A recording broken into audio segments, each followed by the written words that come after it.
സുവിശേഷം. ഒന്ന്, മനുഷ്യർ എല്ലാം പാപികളാണ്. രണ്ട്, പാപിയായ മനുഷ്യനെ വിശുദ്ധനായ ദൈവം ശിക്ഷിക്കും. എവിടെ? നരകത്തിലിടും. വേദോസം പറയുന്നത് കേട്ടോ, വാക്യങ്ങളെല്ലാം എനിക്ക് എടുക്കുന്നില്ല.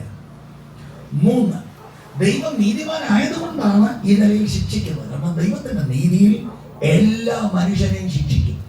നമ്മുടെ ഈ കൊച്ചുമക്കളും മക്കളും ഒക്കെ ഉണ്ടല്ലോ, ഹാർട്ട് ബ്ലോക്ക് ആണെങ്കിൽ നരകത്തിലെ പോകുമെന്നുള്ള പച്ച യാഥാർത്ഥ്യം മനസ്സിലാക്കിയോ? അല്ല, എന്റെ കുഞ്ഞ് പഠിക്കാൻ ഭയങ്കര ദൈവം അനുഗ്രഹിച്ചതാ ആയിരിക്കാം, നരകത്തിൽ പോകും. ഹാർട്ട് ബ്ലോക്ക് മാറണം. മൂന്നാമത്തെ കാര്യം, ദൈവത്തിന്റെ സ്നേഹത്തിൽ ദൈവം ഈ ആളുകളെ രക്ഷിക്കുന്നു. രക്ഷിക്കാൻ ദൈവം വെച്ച വഴി ദൈവത്തിന്റെ പുത്രനായ യേശുക്രിസ്തുവിലൂടെയാണ്. സ്നേഹനിധിയാകുന്ന ദൈവം പുത്രനായ യേശു മുഖാന്തരം ആളുകളെ രക്ഷിക്കുന്നു. അതിനുവേണ്ടിയാണ് ദൈവത്തിന്റെ പുത്രനായ യേശു ഈ താണഭൂമിയിൽ വന്നത്. അവിടുന്ന് കാൽവരി ക്രൂശിൽ നമ്മുടെ സ്ഥാനത്ത് യാഗമായി തീരുക. അവിടെ നടക്കുന്നത് എന്താണെന്ന് നന്നായി മനസ്സിലാക്കണം. മനുഷ്യരുടെ പാപത്തെ, ലുദിയയുടെ പാപത്തെയും എന്റെ പാപത്തെയും നിങ്ങളുടെ എല്ലാ പാപത്തെയും പിതാവാം ദൈവം പുത്രന്റെ മേൽ കണക്കിട്ടെന്ന തിരുവെഴുത്ത് പറയുന്നു. എന്ന് പറഞ്ഞാൽ യേശുക്രിസ്തു നമ്മുടെ ജീവിതം നയിച്ചതായി പിതാവാം ദൈവം പരിഗണിക്കുന്നു. എന്നിട്ട് നമുക്ക് കിട്ടേണ്ട ശിക്ഷ യേശുവിന്റെ മേൽ കൊടുക്കുന്നു.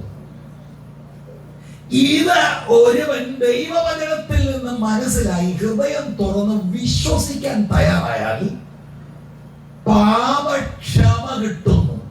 അത് മാത്രമല്ല, 33 തിരുവയസ്സ് അവിടുന്ന് പാപം കൂടാതെ ജീവിച്ച അവിടുത്തെ നീതി നമുക്ക് സൗജന്യമായി കണക്കിടുന്നു.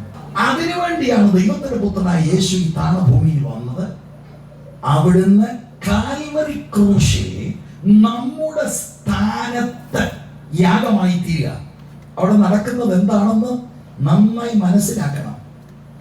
മനുഷ്യരുടെ പാപത്തെ, ലുദിയയുടെ പാപത്തെയും എന്റെ പാപത്തെയും നിങ്ങളുടെ എല്ലാ പാപത്തെയും പിതാവാം ദൈവം പുത്രന്റെ മേൽ കണക്കിട്ടെന്ന തിരുവെഴുത്ത് പറയുന്നു. എന്ന് പറഞ്ഞാൽ യേശുക്രിസ്തു നമ്മുടെ ജീവിതം നയിച്ചതായി പിതാവാം ദൈവം പരിഗണിക്കുന്നു. എന്നിട്ട് നമുക്ക് കിട്ടേണ്ട ശിക്ഷ യേശുവിന്റെ മേൽ കൊടുക്കുന്നു. ഇത് ഒരുവൻ ദൈവവചനത്തിൽ നിന്ന് മനസ്സിലായി ഹൃദയം തുറന്ന് വിശ്വസിക്കാൻ തയ്യാറായാൽ പാപക്ഷമ കിട്ടുന്നു.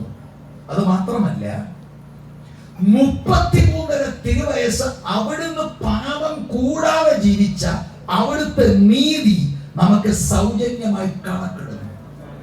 ശ്രദ്ധിക്കണേ, തുജയുടെ ഒരു വാക്കി പറഞ്ഞത്, എന്റെ നിങ്ങളുടെയും പാപം യേശുവിന്റെ മണ്ടക്കിട്ടു. എനിക്ക് നിങ്ങൾക്ക് കിട്ടേണ്ട ശിക്ഷ യേശു വഹിച്ച് അവിടുന്ന് ദൈവത്തിന്റെ കോപം ശമിപ്പിച്ചു. പ്രായശ്ചിത്ത മരണമാണ്. അത് മാത്രമല്ല, നമുക്ക് ഇങ്ങോട്ടൊരു കണക്കിടില്ല. അതെന്താ? അവിടുത്തെ നീതി, ന്യായപ്രമാണത്തിന്റെ വള്ളിപുള്ളി തെറ്റാതെ അവിടുന്ന് ജീവിച്ചു. വേദപണ്ഡിതന്മാർ അതിനെ ആക്റ്റീവ് ഒബീഡിയൻസ് ഓഫ് ക്രൈസ്റ്റ് എന്ന് പറയും.